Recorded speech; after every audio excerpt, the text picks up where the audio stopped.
Hello everyone, welcome to the Market Outlook. Gaurang Shah here from Geojit Financial Services, and after consolidation for a couple of days last week, we are back again in the green this morning as I speak to you on Monday morning. Sensex is up close to about 700 points at 59,500.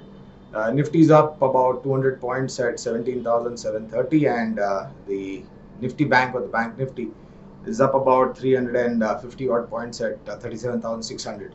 Uh, the small bit of consolidation and correction that we saw last week for a couple of days was warranted given the fact that we have rallied to a great extent. And as I've been mentioning in our earlier conversation, that after the run up, it is only prudent to expect a little bit of retracement on the indices in form of profit booking. And mind you, friends, at a level of 60,000 plus that we saw on the Sensex and close to 18,000 on the Nifty, the percentage of correction, if you go to see, was hardly anything. Though if you go and see in terms of the numbers, it may look a little bit larger, but when you put the perspective of the Sensex and Nifty levels, then it was hardly anything. So it was only prudent that we had that little bit of excess that was there, needed to be shaken off, and that's what exactly happened. Back again with the new beginning of the new week, and of course we are in the October series contract for the FNO. So this momentum is likely to continue. Maybe a little bit of headwinds could be seen in as and when we go closer to the all-time highs that we witnessed very recently. On the earnings front, well, we are going to see a curtain raiser for the second quarter of this financial year. And over there, friends, we at Geojit believe that because of the unlocking theme, and of course, no big negative news as far as the third wave is concerned up until now, despite the fact that we had a couple of festive season, and there are more festivities to follow in form of Navratra, Dashera, and of course Diwali. Let's hope that we have the lower numbers with respect to the cases of COVID-19. And if that is the case and the unlocking does not get disturbed, then our sense is that the second quarter earning should be a shade better. It could be a little bit better than what we've seen in the first quarter this financial year.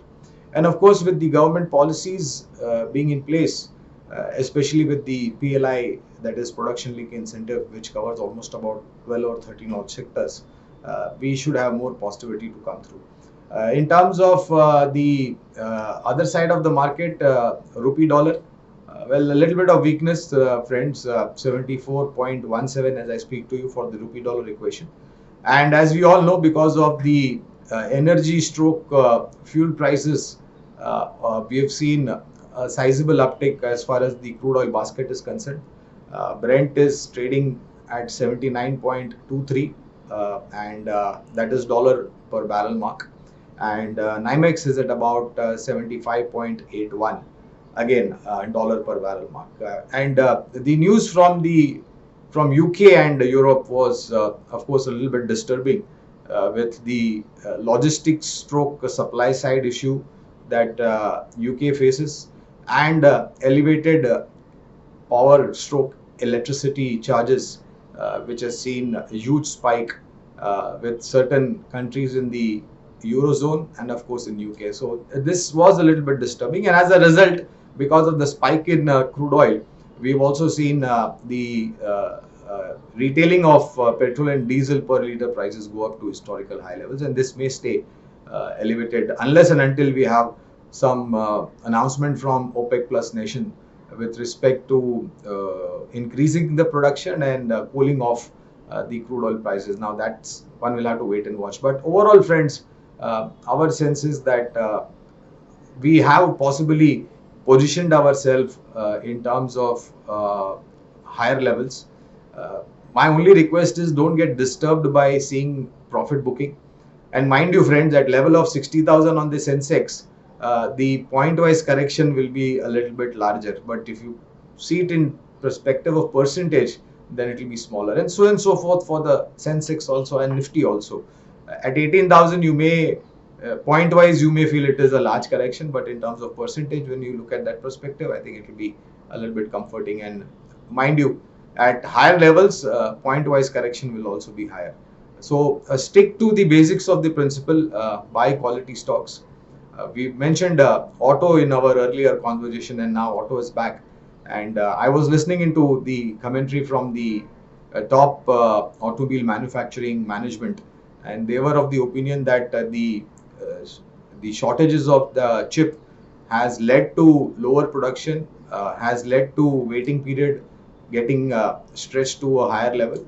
But slowly, I think these issues will be sorted out, and we'll see back to normalcy. And more importantly, I think the alternative clean and green fuel theme is driving the demand for the automobile sector, especially with the EV segment. And I was quite impressed personally to see a large number of EVs on the road now. That means that the consumers or the customers have accepted the fact that yes, this is the new age revolution that we'll have to live with. And of course, reducing the carbon print is something that all countries are working towards. So one will have to wait and watch. But autos and more so, friends, banking finance, that is banking and NBFC, our sense is that with the improvement in the ground level, recoveries have become much more at an elevated level. CASA ratios are stronger. Loan book disbursement number also looks quite elevated, and so will a strong net interest income and margin. So my sense personally is that banks will do well. Of course, first your private sector banks, select few public sector banks, and stronger numbers from the NBFC across, whether it is housing finance, whether it is retail finance, whether it is to do with gold loan companies. I think all these NBFCs which have got strong balance sheet and strong management will do extremely well. So and along with autos, your banking and finance, IT is likely to do extremely well, and we've seen the commentary become much stronger when we saw the first quarter number unfold from the IT management. So the demand looks robust, and so is the deal pipeline. So overall, I think autos, banking, finance, IT, metal, cement, real estate sector, we spoke that some time back, is again hogging the limelight with the kind of record number of registrations that are going through. And more importantly, affordability in terms of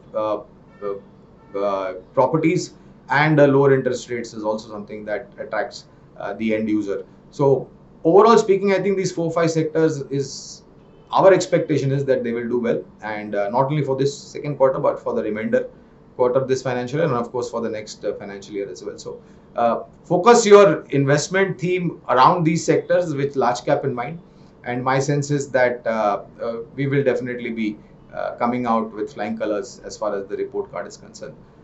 Just wait and watch for the energy prices to cool off a little bit, because again, India being a net importer, the oil pool account deficit also balloons just in case if the crude oil prices have to go a little bit out of control. I wish you all the very best. Stay home, stay safe, go by COVID appropriate behavior, and I'll see you again next week. Take care and bye-bye.